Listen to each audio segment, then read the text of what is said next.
I'm a great believer that perfectionism is as much a disease as it is a quality. Sometimes trying to do a performance or trying to make a moment funny is like trying to push a ball in supporting roles, particularly with Mr. Bean. And you have to shoulder everything. And yeah, you feel as though you're really shouldering the burden of providing the comedy, of making the comedy work. Long before Rowan Atkinson obsessed over every take, a mischievous schoolboy discovered that making people laugh came naturally. I mean, were you chucked out of classes for insolent faces when you were a kid? Yeah, I was a little bit cheeky. I wasn't a sort of a rude or violent child, but I tended to, let's say, take a slightly satirical view of education and of teachers and the way that they operate. Entertainer. Yeah, there's no real show business heritage in my family at all. It's strange, except that my grandfather used to own cinemas and theatres in the northeast of England. But so there wasn't any particular reason why I should have turned out the way I have. Except I remember I was about 11 and 12, I think, somewhere around there, that I remember standing up and doing some strange things in the school changing rooms that used to drag people down and have them laughing at me. And then the adolescent self-consciousness set in. And I never dared stand up in front of my friends and try and make them laugh again. And I've never done it. I'm quite a gadget man. I'm an engineer by training. I've got 2 degrees in engineering. I know you had engineer on your passport up to the other day, didn't you? Yeah, up to the other day, yeah. Before they took your occupation off the passport. For show business? It was a very gradual process indeed. I'd always done plays and reviews and things at school, and then I came to Newcastle for 3 years to do electrical engineering. And it was strange because, at the beginning of my time there, I suppose 10% of the time was review and 90% of the time was electrical engineering. And then suddenly it tipped 51% of the time was because the first thing I did in television, I was writing a year before I left Oxford. I was commissioned to write it even before I'd left. So it really was a very strange. Now you may ask, what am I going to do when I move into the White House? What are you going to do when you move into the White House? I thought I'd paint it pink. You are a PhD student studying electrical engineering, and you end up in the world of sketch comedy. Yeah, and within months of doing my degree, I was doing this nonsense. Extraordinary. I'd forgotten. It just happened because we thought of a joke. And we thought of one joke. Well, it wasn't even a joke. It was the idea of a man who couldn't stay awake. That was the idea that we wrote for a theatre show in 1979. So it was 10 years, in fact, after that, before he appeared on television. I just used to do him on stage as a man in a tweed jacket who didn't even have... Engineering taught Rowan to solve problems. Comedy changed when he realized his most precise instrument was his own face. Yeah, it's not quite. But it was discovered. It's something that I didn't discover really till I was 20 or 21, when I sort of discovered my face, if you like, for the first time, and the fact that I seem to have a...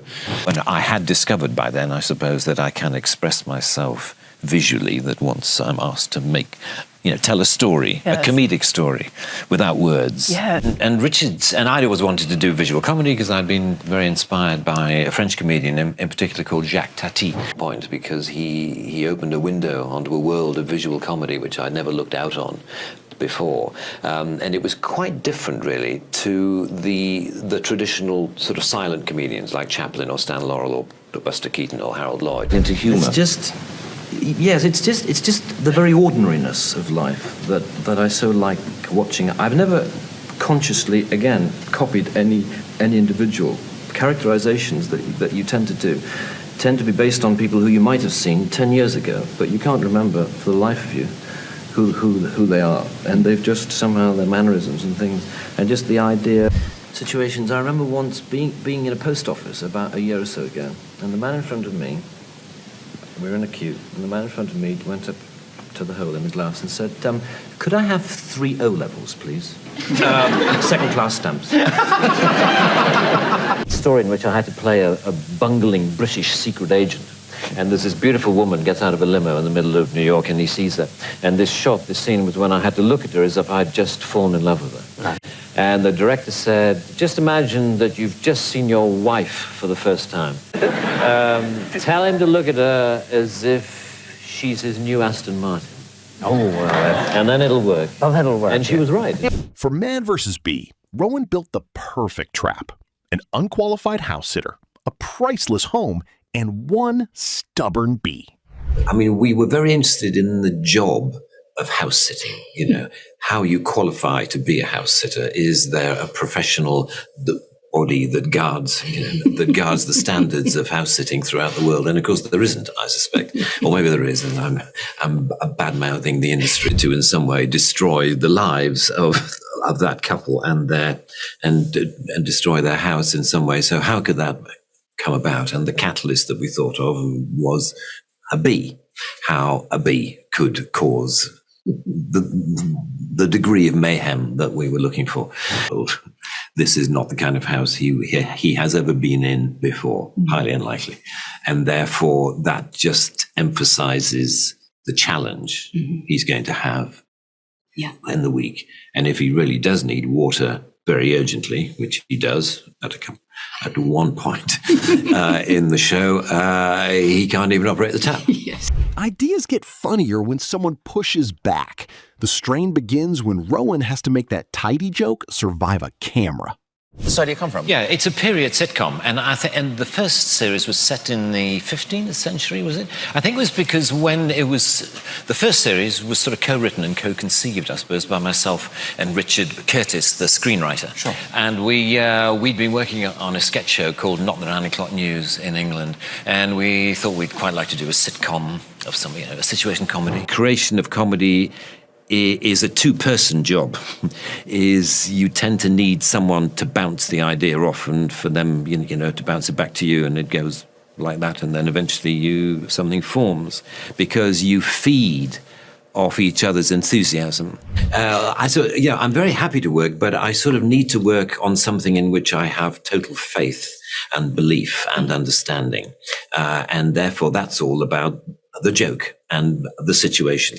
The scripts of purely visual comedy, non-verbal comedy, are sort of dull as ditchwater. They're dull to read and they're dull to deal with. So it's actually much more fun just to have a one-line idea. When it comes to shooting a movie, when you've already got the script and you've got these ideas that should be funny, and now you've got to make them funny, you've got to make them work on camera, I find that very stressful. Very, very difficult and not actually very enjoyable. Well, I know. Well, I suppose really I'm speaking from personal experience that I think I'm a nightmare, or at least I think I'm very challenging to direct because I question everything and I'm never happy with what I've done, and that must be very frustrating, for a director to be happy with what he's seen you do and you to say, nah, all the time, which is all I ever say is sort of, An early studio audience made Rowan nervous. Later, wedding routines let careful pauses and polite ceremony do the setup. What happened when you first tried that marvellously manic character out? Because that was on Not the 9 O'Clock News, wasn't it?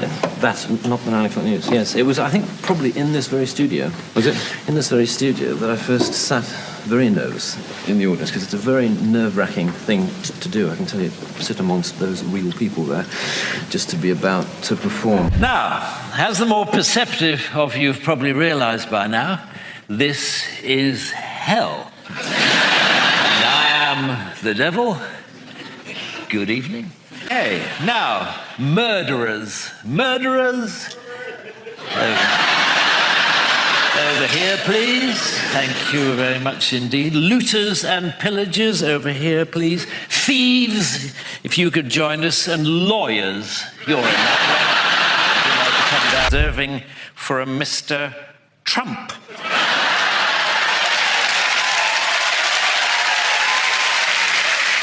And Christians. Christians? Yes, I'm sorry. I'm afraid the Jews were right.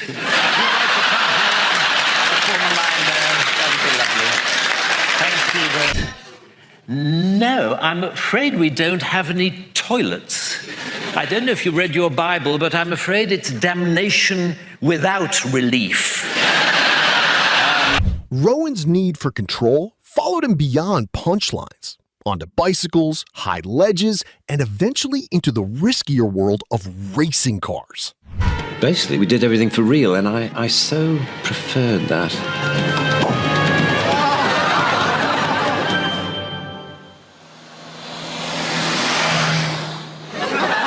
In which we had this idea in which a Mr. Bean would overtake a peloton of cyclists, and no matter almost how slowly we got the peloton to go, I was finding it quite tricky. But of course, they were only going probably 20 miles an hour, the peloton, but you can make it look as though they're going faster if you track with the camera.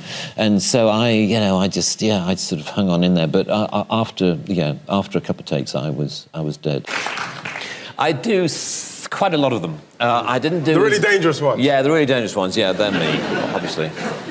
Yeah, and I had actually raced an E-Type Jaguar. I occasionally race cars, and I'd raced an E-Type Jaguar in a thing called the Le Mans Classic about 15 years ago. They're quite cramped. I found them quite claustrophobic to race, but they're very beautiful. The McLaren F1 that I had, that was probably a sort of star feature of my life. I gave it a rough time from time to time, but it survived, but was eventually sold, unfortunately. But that was probably. With Johnny English, Rowan turns precision into character design. Give a hopeless spy total confidence, then let every flaw drive the joke. Even Johnny English, the comedy spy character, which I occasionally play, that he. He's vain and sort of, again, self-centered, doesn't care about anybody else. He's a knob, really. He's another knob, yeah. Yes, he is silly. He's completely out of his depth, but he refuses to accept that appraisal of himself. He is determined to be a secret. Favourite Bond, right? I'm not sure he's my favourite Bond, but I think he's Johnny English's favourite Bond. Yes. I feel that Johnny English, Johnny English is living this fantasy of being a fabulous secret agent, and I think he would identify more with Roger Moore than with any other Bond. Simply because Johnny English just loves. He loves his job. He's not very good at it. No, there's no real conscious effort. It just, when we did the first one a long time ago, 2001, that we made the movie, we made the movie that we wanted to make about Johnny English, this spy who's not as good as he thinks he is. And we ended up with this very broad family audience, which was not expected particularly.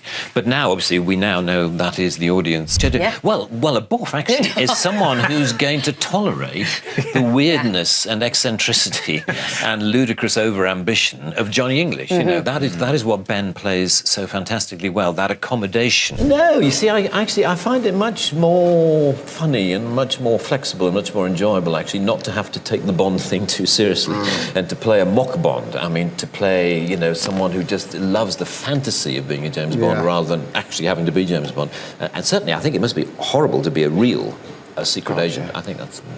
No. I thought he was a funny character. I thought he had some amusing fault lines in him that were worth exploiting. With age comes wisdom. And that basically means not necessarily confronting a problem, but just walking around it. Yes. Seems like the better option if you're a bit older. If you're 24, maybe you could confront it head on, but if you're 54, then maybe you should. The world knew Rowan through characters it adored. Living with that attention raised a harder question. What did it demand from him? I hope I'm not a misbehaving man particularly, but the idea of being, a sort of someone that people look up to, that fills me with more fear than anything else. But I think what comes with national treasuredom, I think, is kind of responsibility. You're supposed to behave and you're supposed to do what everyone... And I've never really wanted to be known as me or my personality. I'm very happy to be known for the characters that I play. The one that I've probably enjoyed playing the most is probably the Blackadder, is probably Edmund Blackadder, simply because when we were making those shows, and that was a long time ago, but when we were making them, that there was a wonderful sense of shared responsibility with everyone who was involved with the show. It's difficult to make me laugh, to be honest, and I'm not particularly proud of that fact. But I suppose whenever I hear a joke or I see something funny or I watch a comedian or something, that there must be something in me that's analysing it, too much and just thinking, that's. But unfortunately, I tend to end every shoot day thinking, I'm sure there was something better there that we didn't achieve. You're always in pursuit of something you can't achieve, which is sad.